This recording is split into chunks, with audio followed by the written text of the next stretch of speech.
L'iris, déjà se présente sous quelle forme? L'iris, on le fournit, nous personnellement, on le fournit en racines nues.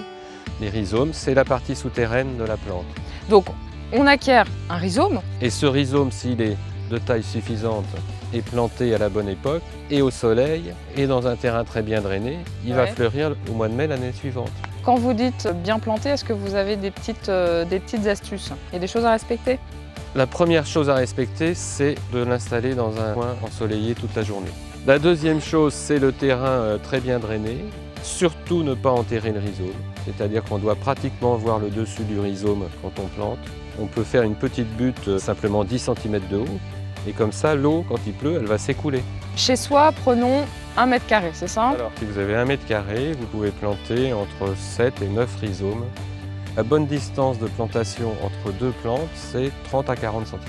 Est-ce que ça pourrait convenir aussi dans un pot? Ça peut marcher 1 an, 2 ans, mais vous aurez 3 semaines de floraison dans un pot.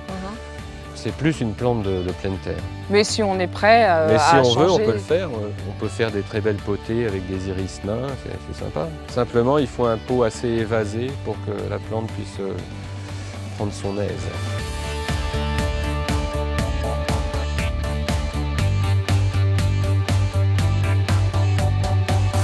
Quand l'iris arrive en fin de floraison, Alors qu'est-ce qu'il faut faire? en fin de floraison, ce que je conseille de faire, c'est de couper la tige florale, soit au ras du sol, soit à quelques centimètres du sol. Je laisse le feuillage. Tant qu'il est vert, c'est plus sympa, on le laisse.